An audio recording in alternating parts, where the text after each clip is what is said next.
Hey guys, it's JackFix. Now today we're going to be replacing some air filters, cabin filters, some spark plugs, adding a little bit of stop leak for the power steering, as well as replacing some worn windshield wipers. But we're going to do these simple tasks today. Let's get started. Now the car we're working on is a 2012 Honda Accord. And on a lot of these Hondas, you find a cabin air filter, which we will be replacing with a new SDP brand, is found in the glove box simply by pulling this down without dumping the whole entire contents out. But if it does, just simply remove the owner's trash. And you'll notice you'll have a couple clips. You simply pull it out, look at the nasty, disgusting cabin air filter that's in there without dumping it all over the ground. And if you do, no worries, it's not your car, it's somebody else's problem to deal with. Now you'll notice this filter is absolutely heinous. It's beyond nasty. That's because the owner of this vehicle has not replaced this probably since the car was new. So what we're going to do is going to pop out the new filter. Okay, you're going to take it out of the handy dandy packaging material, and we're going to look and we're going to match the pleating. We're also going to match what says right here, airflow right here. So that means that, see this end right here, it's going to match up with this right here. You're just going to look at the old filter. It says airflow down, right? So we're going to match that, and now we're going to look at what this says. I'm going to say airflow down. Put that sucker right in here. Whoop. Pop it back in here. Make sure it clips on both ends. Put the trash back in the person's glove box. Now, it's very important when you're working on these cars and when you're going through someone's glove box to look for anything that may be incriminatory or loose change or $50 bills they may have in here. Now, once you've finished vacuuming the owner's car and getting rid of all the rubbish that you, dumped into their car from removing the really nasty cabin air filter, the next task is going to be doing the main engine air filter. First, we're going to have to pop the hood.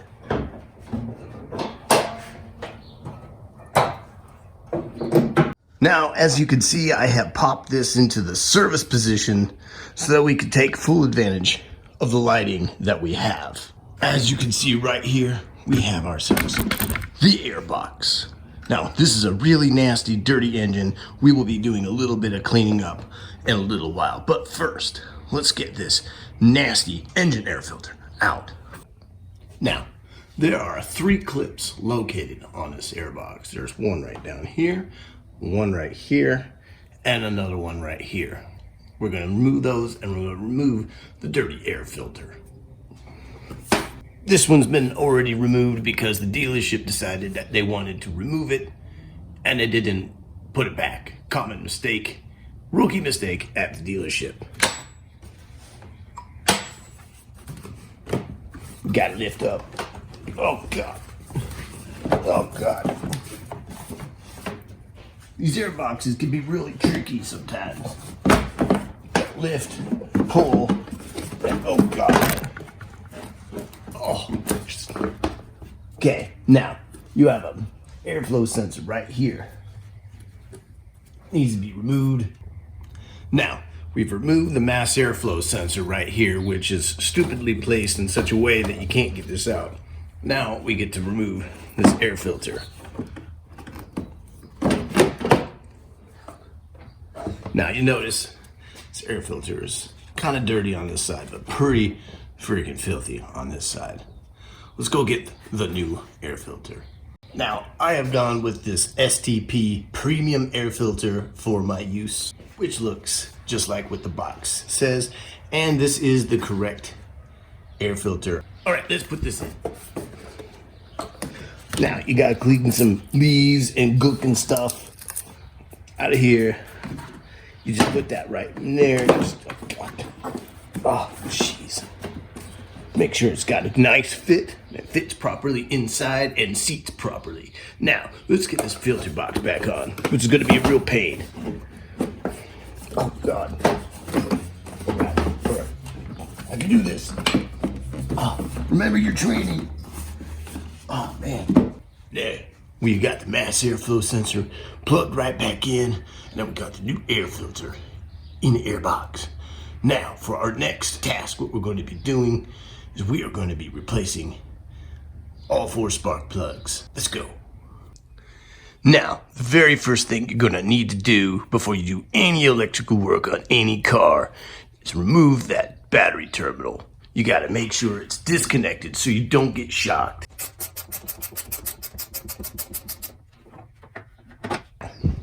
We need to remove that right there, and that is what's covering the spark rail with spark plugs that are deep inside. Now, I am using my gear wrench with a 10mm socket, which is the standard socket. This pretty much everything on a Honda is going to be 10mm.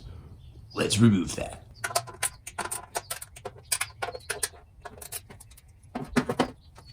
Oh, geez.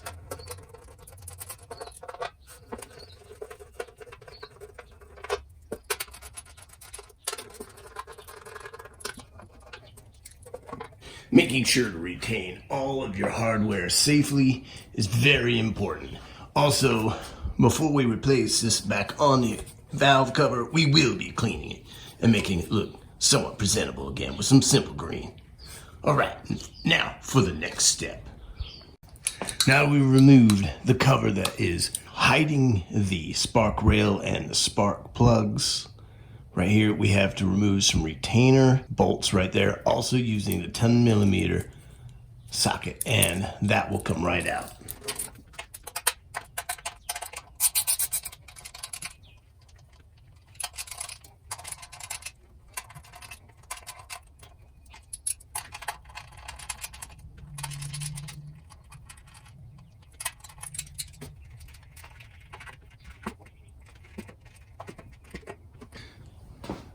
Now, this one is set up a little bit differently than my car, where there is a firm bracket all the way across, which means that you could pull these out, all 4, lay them down on this car, and not get confused about which spark plug goes to which, because believe it or not, it matters. Now, let's go put this hardware and we'll go get to the next step.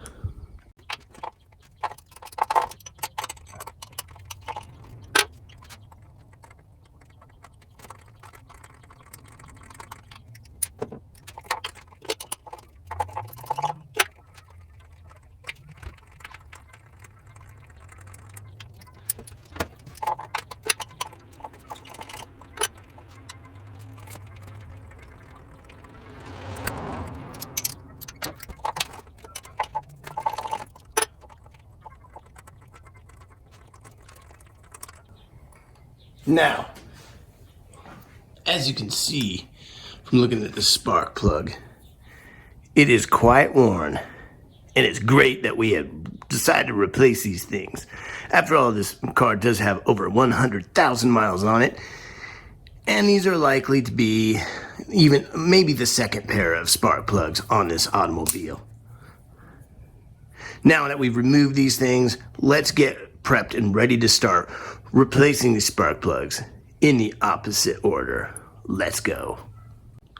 Now, I will be using the NGK Iridium IX spark plugs, which are one of the OEM spark plugs that are designed for this particular car. And we will also be using some of our anti-seize on each spark plug to make sure that we get it in there without cross-threading and we have an easier time getting them out when it's time to replace them again. So let's get started. Now, these are pre-gapped spark plugs with explicit instructions not to attempt to gap these because it will actually damage the tip of these iridium spark plugs as well as potentially mess up the actual gap that has been precision done at the factory. Now, let's get some anti-seize. Let's get a little bit of anti-seize right here. We want to apply it to the entire length. Up until almost the top, but not quite, because we don't want to actually get in the spark area. Now that we got our first spark plug prepped, ready to go, we're ready to install it. Now, off camera, I have removed this line right here because it was impeding on the rail and all the sockets being removed from their respective holes. Now, I've capped it off with this rag to make sure nothing gets inside that return line. And now it comes the time to put our new spark plugs in the holes. Now, we will not be using an 18mm socket. We will not be using a 14mm socket, but in fact, we will be using a 5/8 socket with this magnetic tip and our 1/2" drive. Now, let's get that spark plug. So, let's get this in there in reverse order. Let's go.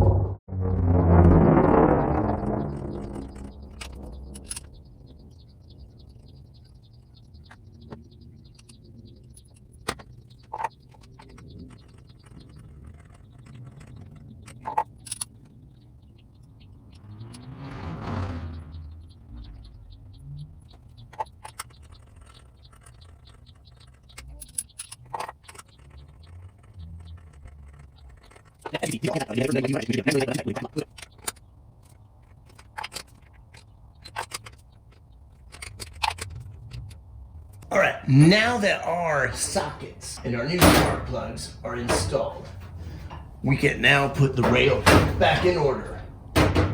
Let's go.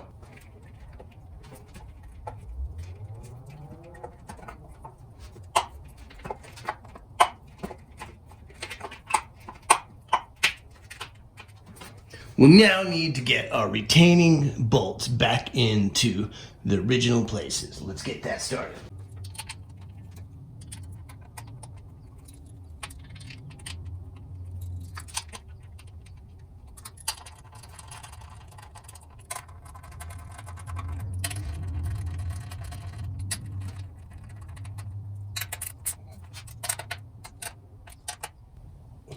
Okay. Now we have to get that return line back into the top of the head. Using these channel lock pliers, we're going to get those right back into place.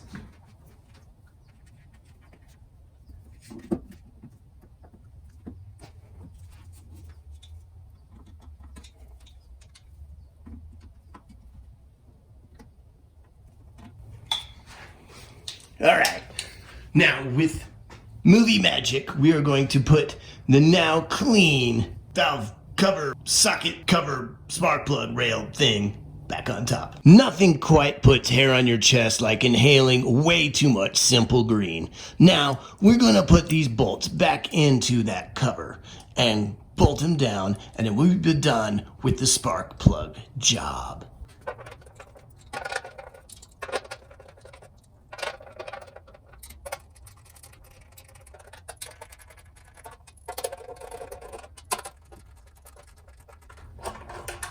Just past finger tight will do, since we don't want to crack the plastic cover.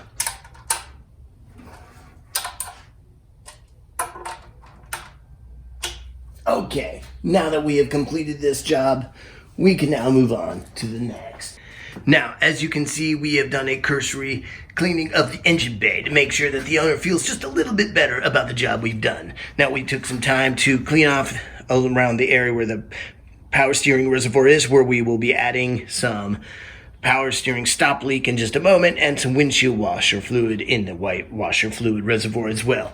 But for now, what we're going to be doing is we're going to be adding some fuel system cleaner by Lucas Oil. It's what I do every time I do a spark plug job. I just dump the fuel system cleaner in into the gas tank to make sure that our system is cleaned after we replace the spark plugs, and make sure the whole system gets a nice thorough cleaning. Let's dump that right in there. Okay, once it's been cleaned out, we're just going to throw the bottle over there. We're just going to close that right back up. And that's another job done. Now, let's start with the power steering fluid reservoir. But first, we have to get this out of the service position and down one so we can actually access that. Let's do that. Now, after 15 minutes of struggling and cursing to get that blasted service position down to the normal position, we can now access our power steering reservoir, which is low, and our windshield wiper fluid. Now, we will be using a funnel because, well, this is a small hole and I don't want to miss. So we will be adding just enough and checking every single time. Now, we want to make sure that we wipe up any excess that spills anywhere around here. Okay, so now let's check real quick. We still need some more, so let's go add some more. Okay. All right, that'll do. So what we're going to be doing with this is this will stop the leak right here. It's called Blue Devil. Pour and go power steering stop leak, permanent repair guaranteed. Now, I don't tend to like these sort of things for like valve cover gaskets or anything like that. But for something like this, this will actually help condition the O-rings and some of the other components in the power steering system and help stop the leak. Ideally, this is only a stopgap. Another video will come when we have the opportunity to replace the whole power steering rack and replace the main seal on this power steering pump. But for right now, this will get us by for a short amount of time. It's only a Band-Aid. It is not a 100% complete fix. Now, let's move on to the windshield washer fluid. Now, when automotive engineers design cars, they're not thinking about ease of maintenance and access. They're thinking of, well, it's got to go someplace. And that's kind of where we're at with the windshield washer reservoir. Now, it looks like the windshield washer reservoir is pretty filled up, so we're just going to leave that alone for this time. But what we're going to do next is going to replace the windshield washers and wipers themselves, and then we will be done with this job. Except for a test drive, which we'll have to do a test drive in order to make sure that what we did worked and didn't screw up the car for the owner even more. Now, let's get started. Now, off camera, I have installed new windshield wipers and reinstalled the negative battery terminal so that we can take the car on a test drive. And it is very important to take the car on a test drive to make sure that you didn't screw something up for the customer. Now, if you did screw something up for the customer, you can always blame it on the customer if something else breaks and say that they broke the car and then didn't tell you. So it's always very important to keep that in mind when you work on somebody else's car. Who can you blame for something that goes wrong? Because surely it's not the mechanic's fault. Everybody blames the mechanic, but it rarely is the mechanic. Now, so far so good. I'm not noticing any powertrain issues whatsoever. Let's take a quick left here. Let's just go down here for a quick little jaunt around the neighborhood. I am not noticing any problems with the power steering whatsoever. Nice even power delivery. There's all sorts of issues that could go wrong with a spark plug adjustment, like, you know, firing incorrectly or something of that nature. But we have replaced the spark plugs before. We have done so many, many times. And I don't know why I'm using third person to say something. I could say that I've done it many, many times over the course of my career. But here at the JackFix channel, we do everything, but we don't wear gloves. Now, I don't wear gloves because I have very beautiful hands and I do like to show them off. And unlike some people think, I am not a circus contortionist, so therefore I do need a lift to do most of my jobs, and I don't just crawl underneath my car. I am a large man of 5'11". Now, we have taken the car on a quick little spin to make sure that the car does drive well, and we are going to be replacing it back in the parking space, you know, just basically the driveway for the customer to take on a nice little spin because they want to go out. So this has been another JackFix episode, and we will talk to you again, ouchies, at another time, another place, with another car, probably mine, or the motorcycle. We'll talk to you again, and again, and again, later. Bye!